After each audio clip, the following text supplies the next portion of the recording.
Hi guys, and welcome to the Laundry Chat. My name is Molly. I'm AJ. These are the 3 things that we have learned in 3 years of marriage so far. So hello, thank you for clicking on this video. A little bit of backstory. We met in the beginning of COVID, March 2020, and we started dating in September of 2020. And we got married on the day you're watching this, or the day after you're watching this, on August 14th, 2021.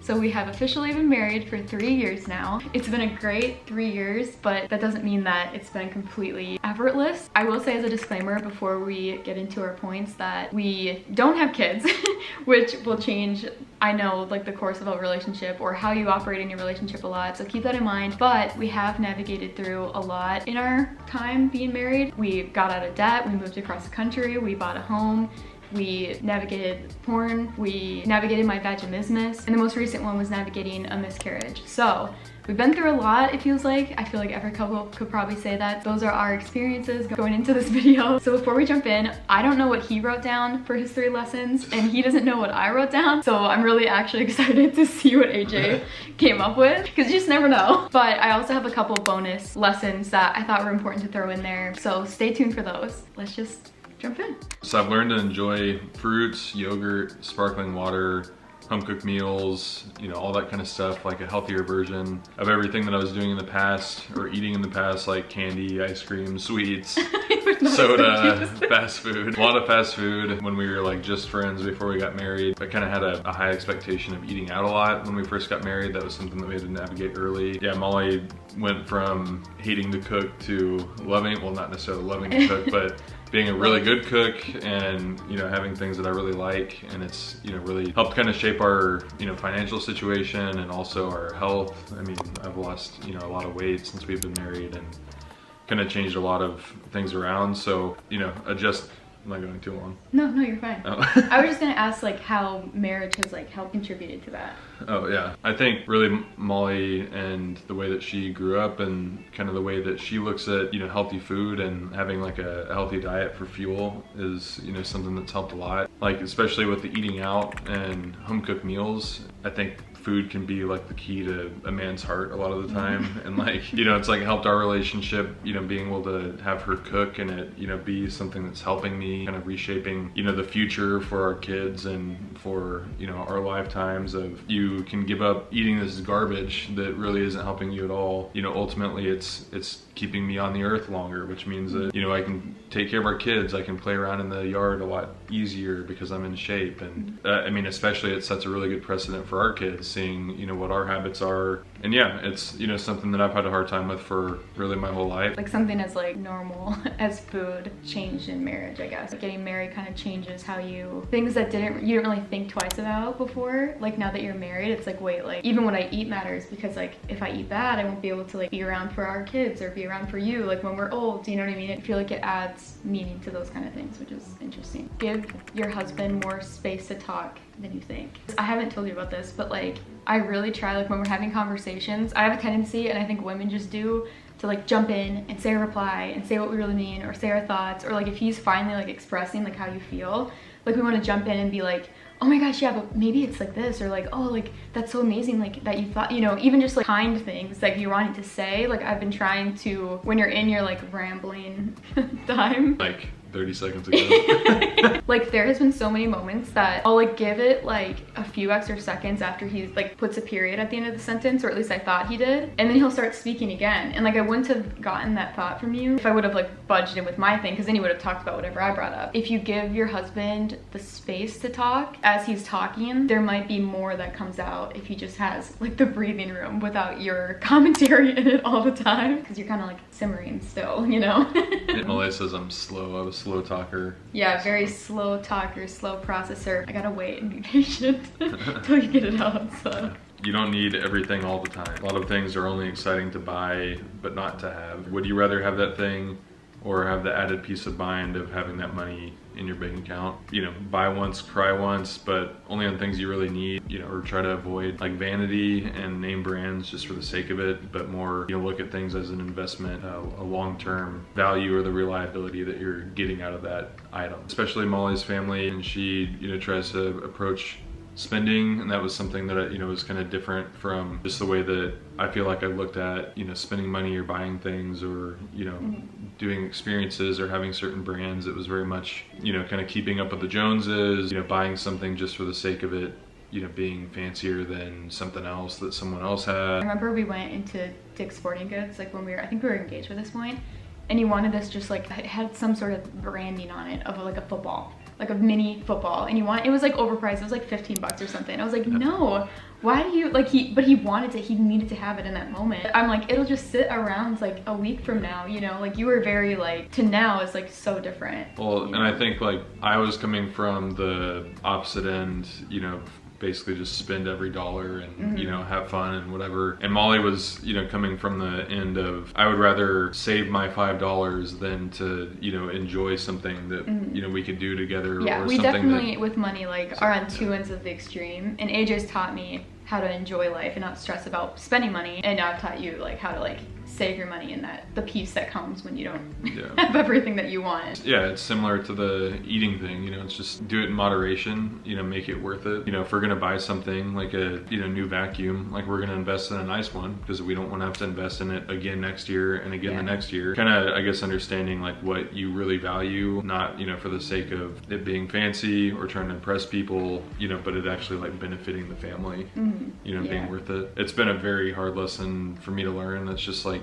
I mean, obviously it makes the most sense, but just kind of the way that I grew up or the culture that I grew up in, it's different. And it definitely was a habit. I mean, you were so used to like whatever you wanted, you'd get pretty quick. You just have to learn to say no a lot. And like 90% of the time, it would be something that I would get, maybe use a couple times, and now I just kind of have it, and you also feel bad getting rid of it, even though you don't use it because that you spent all this money on it. Yeah, it just becomes a cycle that's not worth it, and it's a lot easier to see like, hey, we actually have a savings account, and we're actually doing pretty well, instead of having a bunch of random crap that's in the closet that we don't use. Finances has been our biggest. If we're fighting about anything, it's most likely that it's the toughest thing, just because we've come from such different sides of the spectrum.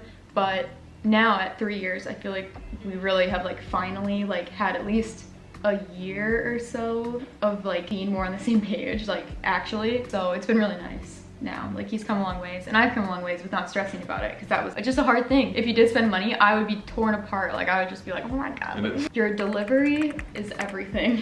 The biggest thing that I had to learn is that yelling isn't necessary. I grew up in a house where if you were fighting, you were probably yelling and getting defensive, and it was really like dramatic, and that's how you just expressed your emotions when you were mad. It was a rude awakening for me when like we'd get in a fight and I was like, I wanted to get defensive and use a really mean tone and like raise my voice and everything. And AJ was like, no, we're not doing that. I thought it would be impossible. I was like, I don't know how you can fight without having to be passionate. It just doesn't make sense to me, but I will say it is possible, and it is actually, as much as it kills me to say it, that AJ was right. It is a better way to do it. Everything we've ever fought about, we've been able to fight about it without yelling, which is crazy. Obviously it's gotten heated and like we've been angry and annoyed and frustrated, but it's never gotten to the point where I'm yelling and screaming at you or you're yelling and screaming at me. And I'm really grateful for that, because I think it helps you to keep your emotions in check and to not say things that you regret, which is kind of along the lines, or the other thing that I was gonna say, which I always say, is that the advice that I got from my in-laws, and they're divorced now, but they both said that you can't take your words back. Whatever you say, you can't take it back. And so I think not yelling and raising our voice and getting defensive has helped that a lot, like to not say things that we'd regret. So all that to say is like the tone really matters when you're fighting, when you're talking to the other person. Sometimes it's hard to like control that. But the other thing that I learned with like the delivery, which I'm not very good at this yet, or I'm still trying to get better at this, which you always do a good job of, is saying something positive or saying something you're grateful for the other person when you're delivering like negative criticism or like bringing up a bad thing, where it's like, I'm really grateful for you and how da da da da, but or not, maybe don't say but but like add in like a positive thing. I think my friend Bianca calls it like a gratitude sandwich or a positive sandwich where you say where you say something positive at the beginning and the end to like soften it. And I've just never learned that until getting married. I'm like, oh, that does, because it helps me, like when you do that, it makes me feel so understood. Like, okay, well the bad thing isn't that bad. You know, we can handle it and you really care and you're not like attacking me. I think maybe it just softens the blow. This one's kind of long, so I'm gonna be reading some notes. It's the little things that really count. Aww. See? Disclaimer, I have very slowly been getting better at a lot of these things, so it's taken me, you know, a while to actually take my own advice on this, but that's also why I'm saying it now. It's because it's a, you know, hard learned lesson, and yeah, it's really worth it. So just as examples, taking out the trash on time, picking up after yourself, doing what you say you're going to do when you say you'll do it. I guess those first three kind of all group together, and I'll just say everyone has a plan until they get hit in the face. I don't know, every day of, you know, working and having chores and hard times that, you know, you come across together, or challenges or ways that you're having to grow that's pushing you, you know, all that kind of stuff. It's, you know, very much like, even if it's small, you know, it's like getting hit in the face, and you know, think that as a person, you're like, well, yeah, I would never, you know, not pick up after myself or something. Or, oh yeah, I'll have no problem in marriage, you know, doing exactly what I said I'd do right when I said I'll do it. And then you live normal life and you have hard things come up, or, you know, you get tired, or you didn't sleep well the night before, or 2 nights in a row. You know, all of a sudden you're just not really, you know, doing what you said you'll do. You know, you kind of have to really evaluate how you're living life and how you're treating your spouse and whatever, and be real with yourself, and, you know, get past that kind of pride of thinking that you have it all together. And then on the other side, things like letting your wife vent without trying to fix the problem, which is a cliche thing, but again, it's very difficult. Yeah. I didn't realize just how difficult it was for guys to do. I can see why. It takes practice. Really hard. Yeah. Or even, you know, like trying not to like correct their thought process or something, you know, in the moment. That's like, probably the biggest one, I think, for you. Yeah. Where you're like, why are you thinking this way? Like, how did you get from this to this? It makes no sense, you know. And I'm like, I just did. I don't know. And we're on the same page a lot. We're also opposites for a reason in a lot of ways. Sometimes it's hard for me to, you know, fathom how Molly can think of a certain way that, you know, with some situation. She just ends up feeling that she's not being heard if I try to tell her that I don't understand it all, and I can't imagine how she would think that way. You know, again, it sounds bad when you put it that way, but I mean, ultimately you're in a, you know, difficult conversation, and it just kind of happens, you know, if you're opposites or think differently. A couple of the things that are key points for us are going on walks and talking in bed.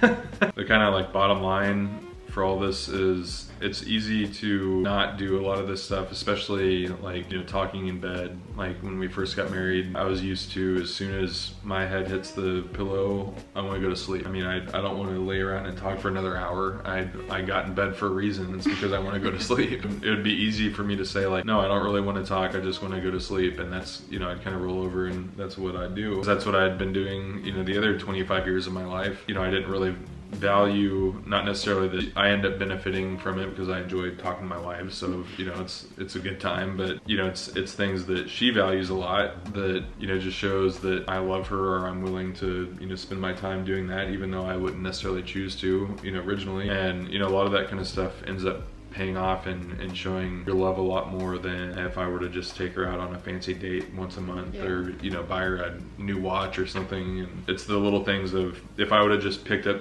my trash all week and, you know, gone on a couple walks with her and talked in bed for 30 minutes every night, that would mean 100 times more than if a fancy bracelet showed up to the front door or something. So, which Molly's not that kind of girly, but, you know, I mean, just in general, I feel like it's the small stuff that, you know, really matters. And it's taken me a good, 3 years, I guess, to figure that out. Maybe not, maybe two and a half. It's gotten better. Yeah. I just feel like they're the things that keep you connected to each other throughout the day.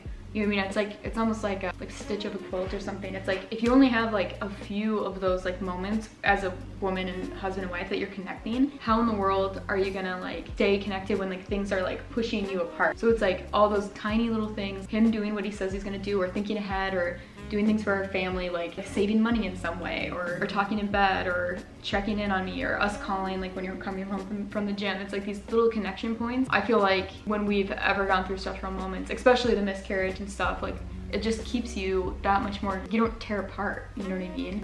Give your husband opportunities to heal and be a man.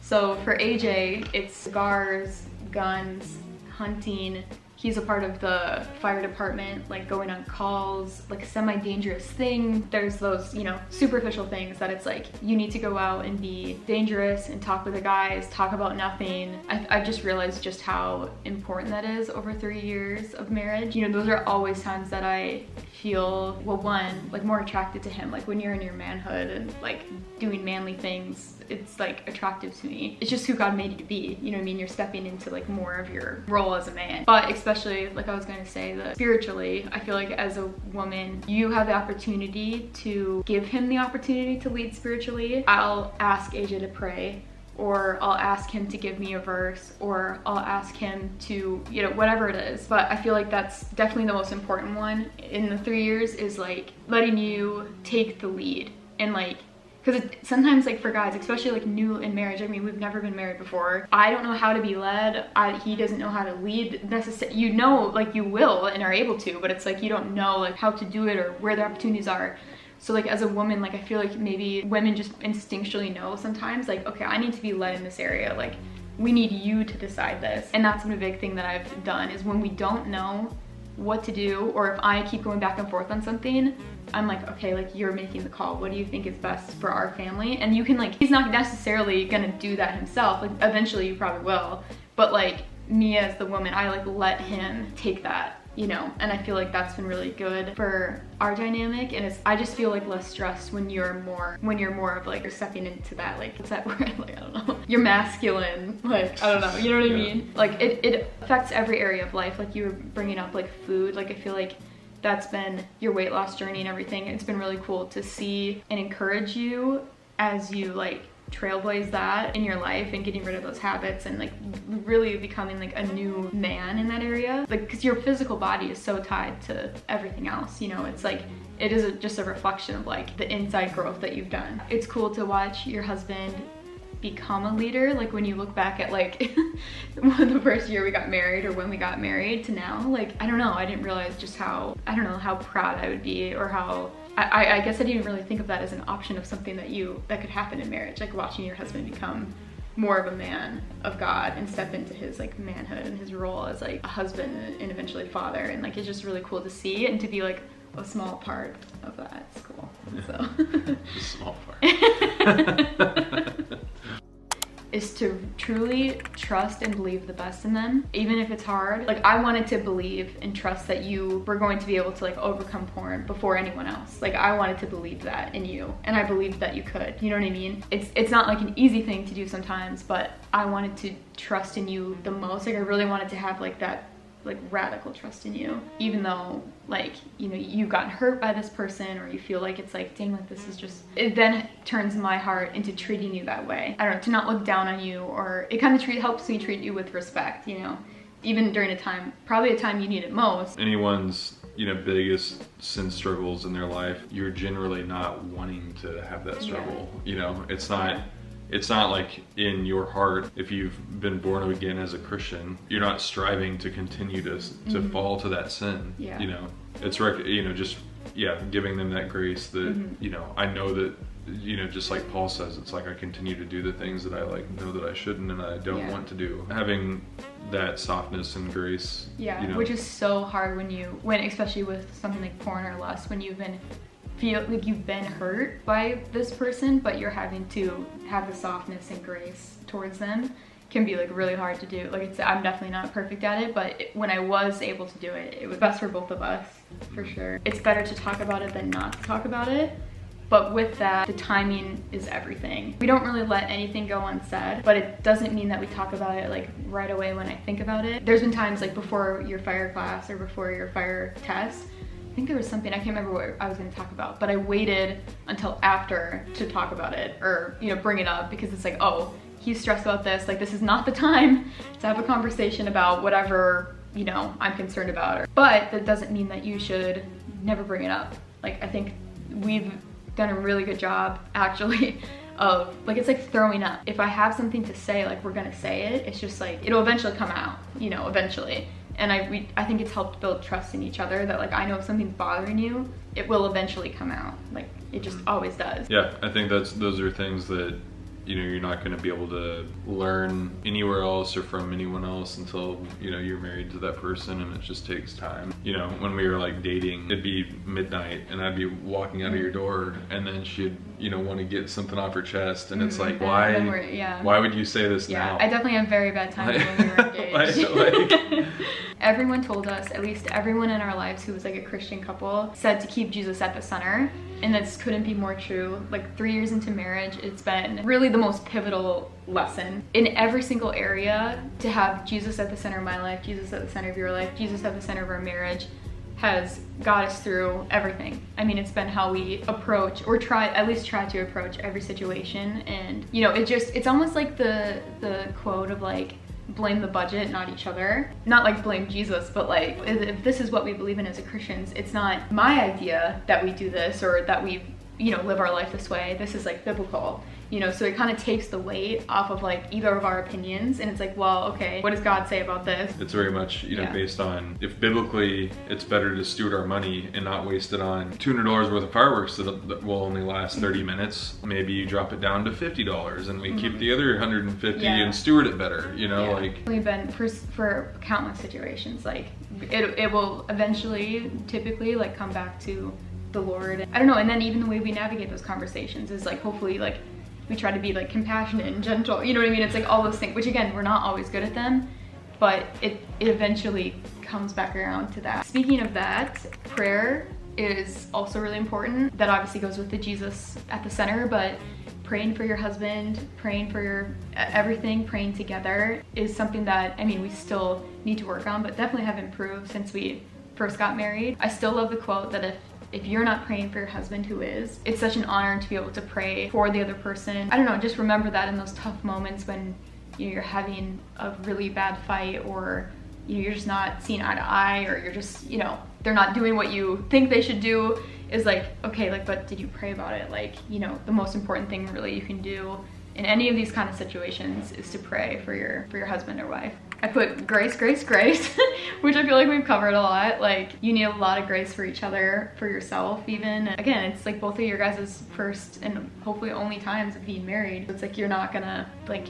get it right and know exactly what to do all the time. This is more for if you're dating still, I guess, but it really, really, really does matter who you pick. I feel like 3 years into marriage, I've realized, wow, I am so grateful that I picked AJ, and there was a reason why I did, and like I get to see all these reasons now, or they show up more like tangibly now, and it just is so important. And I see that especially again going through the miscarriage and also my vaginismus, which is like not every guy is able to handle either of those situations the way that you did, and to be selfless and gentle. And I've just seen like how important it is to pick a good one. And I'll say that I wouldn't be even a quarter of the man that I am today without my beautiful wife. So. Well, now you made it sound like a joke at well, me. No. This is how we talk to each other. That's how you talk to me. Well, yeah. The last thing, which ties into this, is laughter is more important than you think. Again, just one of like the subtle background things in marriage that is so, or maybe the unspoken thing of marriage, which is that's gotten us through fights, tough times, difficult decisions. Like, I don't know, the mundane moments, like, has just been laughter. Like, I look forward to what you're gonna say. Sometimes like, she doesn't. Well, yeah. I don't know, what does the Bible say about it? That it's like medicine. Just such like a, surrounds like your marriage with such a beautiful, I don't know, like sound or scent. I just love laughing. I think it's so important in marriage. So if you're not laughing, I would try and focus on ways you can have fun, ways you can laugh, learning each other and having inside jokes and stuff like that. It just is, I don't know, it just makes you want to look forward to every morning and getting to see each other, you know? So he's so funny, I just want to hang out with him all the time. She says I should be a comedian, you know? I don't say that. I've never said that. I kind of wanted to close out with AJ reading our marriage verse. This is, I feel like, a really good representation of marriage and just, I guess, what I feel like our marriage has been. Kind of like our mission in marriage, I feel like. Therefore, everyone who hears these words of mine and puts them into practice is like a wise man who built his house on the rock. The rain came down, the streams rose, and the winds blew and beat against that house, yet it did not fall, because it had its foundation on the rock. Matthew 7:24 through 25. Thank you guys for watching, and I hope this blesses you and your marriage or your future marriage. I mean, I just overall hope that you got something from it, even if it was like a small little thing, because those do matter. Yeah. The little things. Yeah. Comment down below any of your marriage advice. However long you've been married, I want to hear what your advice is. That'd be, I don't know, super fun. I love hearing people's marriage advice or lessons that they have learned in marriage. I guess we'll see you guys on the next laundry chat. Build on the rock. So random. Oh my gosh.